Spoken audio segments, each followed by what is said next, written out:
ಇನ್ನು ಬೀದರ್ನಲ್ಲಿ ಆಟ ಆಡುವಂತಹ ಟೈಮ್ನಲ್ಲಿ ಬಾವಿಗೆ ಬಿದ್ದು ಬಾಲಕ ಪ್ರಾಣವನ್ನೇ ಕಳ್ಕೊಂಡಿದ್ದಾನೆ.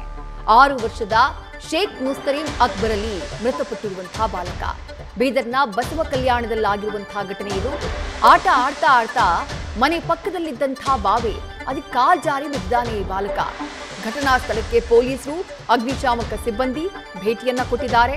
ಮೃತ ಬಾಲಕನ ಶವವನ್ನ ಈಗಾಗಲೇ ಹೊರತೆಗೆಯುವಂತಹ ಕೆಲಸವೂ ಆಗಿದೆ. ಬಸವ ಕಲ್ಯಾಣ ನಗರ ಠಾಣಾ ವ್ಯಾಪ್ತಿಯಲ್ಲಾಗಿರುವಂತಹ ದುರಂತ ಇದು.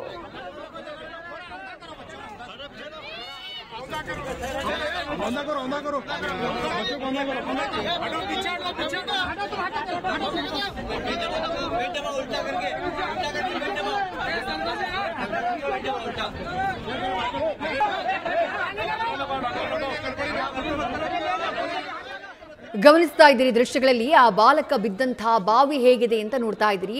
ಅಕ್ಕಪಕ್ಕದಲ್ಲಿ ಅದರ ಬಾವಿ ಇದ್ರ ಸುತ್ತ ಯಾವುದೇ ರೀತಿಯಾದಂತಹ ಕಟ್ಟೆಯನ್ನ ಕಟ್ಟಿಲ್ಲ ಅಥವಾ ತಡೆಗೋಡೆ ಯಾವುದೂ ಇಲ್ಲ. ಹುಡುಗ ಅಕ್ಬರ್ ಅಲಿ 6 ವರ್ಷದ ಬಾಲಕ ಮನೆ ಮುಂದೆ ಆಡ್ತಾ ಏಕಾಏಕಿ ಬಾವಿಗೆ ಬಿದ್ದುಬಿಟ್ಟಿದ್ದಾನೆ. ಬಾವಿಗೆ ಬಿದ್ದು ಬಾಲಕನ ಜೀವವೇ ಹೋಗ್ಬಿಟ್ಟಿದೆ.